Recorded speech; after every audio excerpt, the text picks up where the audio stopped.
You've been lied to your whole life about what home is supposed to feel like. The idea that every room in your house should be the same temperature year-round, on demand, that's not normal. That's not even old. That's a corporate invention from the last 70 years. And here's the uncomfortable truth.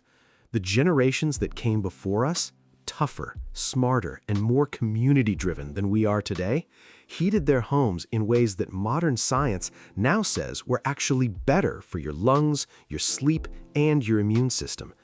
So, before you tap that thermostat up another degree, ask yourself, what did we lose when we stopped doing it the old way? Stay with me, because number 3 is going to make you genuinely uncomfortable, and not because of the cold. Welcome back to Old School America, where we dig up the history they stopped teaching and make you proud of where this country came from.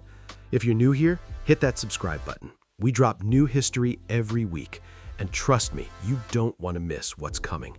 Now, let's talk about staying warm the hard way. Point 5, the open hearth fireplace. Picture this. It's January in rural Ohio, 1887. You wake up and your breath is visible inside your bedroom every single morning. The only salvation is the open hearth fireplace downstairs, and I mean massive. We're talking a brick cavern deep enough to roast a whole pig, burning 24 hours a day from the first frost to the spring thaw. Here's the kicker that nobody tells you. Studies show that up to 90% of the heat from an open fireplace goes straight up the chimney. The fire was actually pulling cold air into the room to feed itself. You were essentially heating the outdoors. So families adapted. They invented the keeping room, the one room in the house where everyone lived, slept near, and survived. High-backed wooden benches called settles were positioned like heat shields around the fire, trapping heat on one side of your body while the other side stayed absolutely freezing.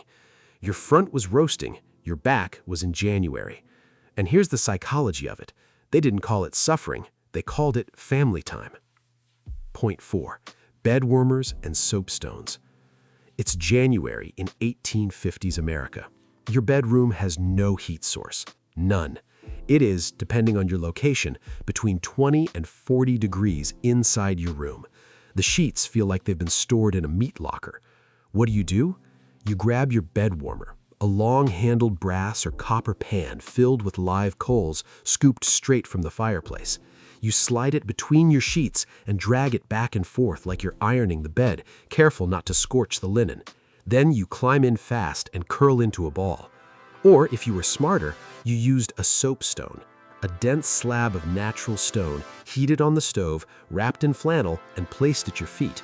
Unlike the coal pan, this thing radiated heat all night long. Farmers swore by them. A good soapstone was passed down like an heirloom. Now here's what hits different when you really think about it. For most of human history, nobody heated spaces. They heated people. The building was just a wind block. Warmth was personal. It was something you carried, shared, and planned for. We flipped that entirely, and some researchers now argue that sleeping in cooler rooms, like our ancestors did, actually improves deep sleep quality and metabolic health. We gave up the soapstone and gained insomnia. Make that make sense. Point 3, the cast iron radiator. All right, I promised you this one would disturb you. Here it is. By the early 1900s, wealthy apartment buildings in New York, Chicago, and Boston were being fitted with cast iron radiators, those heavy, ribbed, clanking units you still find in pre-war buildings today. Steam heat, bone-warming, almost tropical heat. They were overbuilt on purpose. And the reason why changes how you see everything. In 1918, the Spanish flu was killing Americans by the tens of thousands. Public health officials, with the best science available to them at the time, became convinced that fresh air was the cure for airborne illness. The prescription was, keep your windows open, even in winter, even in New York City in February. So engineers deliberately oversized the radiators so that buildings could blast enough heat to keep residents warm, even with windows wide open in a blizzard. That's why pre-war apartments in Manhattan are notoriously sweltering. The thermostat is essentially an afterthought. These systems were engineered for open windows. The radiator didn't just heat the room. It was a public health intervention designed around a theory that, ironically, COVID-19 vindicated a century later. Fresh air, open windows.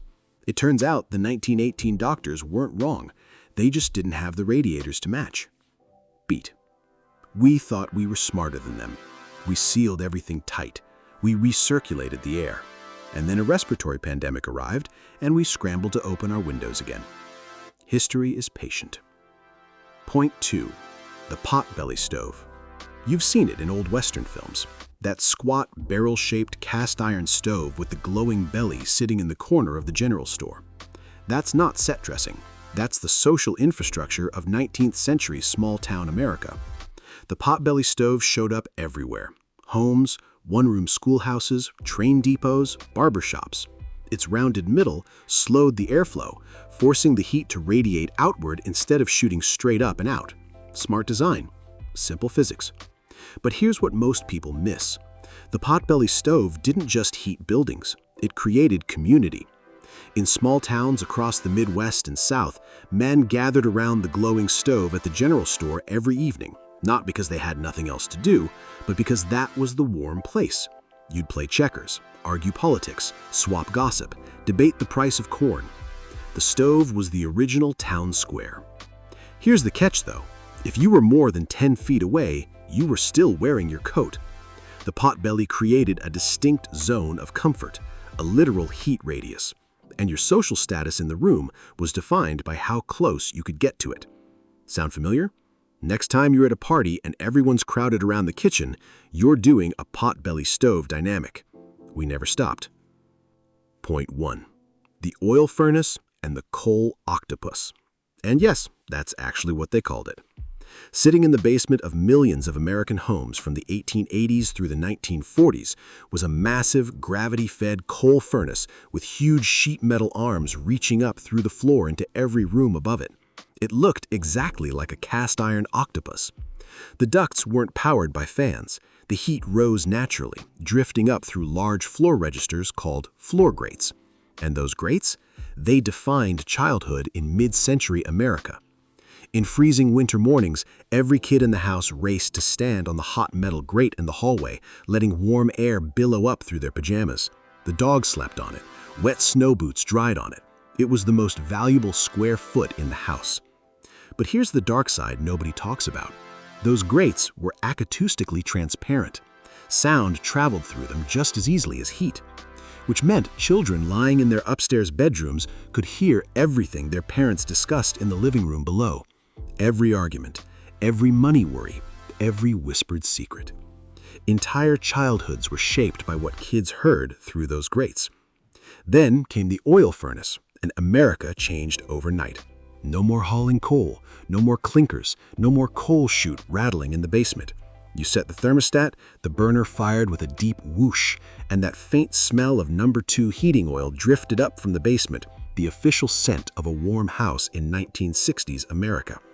It was modern, it was convenient, and it was the moment Americans stopped working for their warmth and started simply purchasing it. And that shift from earning heat to purchasing it changed not just how we lived, but who we were. So here's the question that's been sitting with me the entire time I was researching this video, and I genuinely don't have a clean answer for it. Did central heating make Americans weaker? Not physically, psychologically, socially.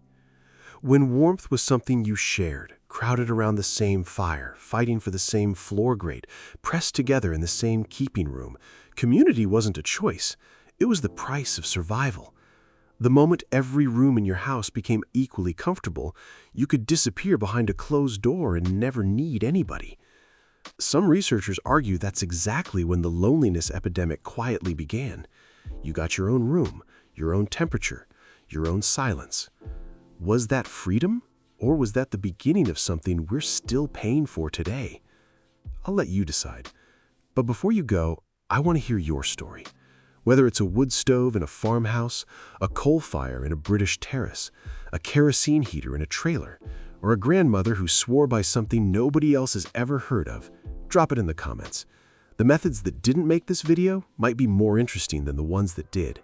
I read every single comment, and I'll see you in the next one.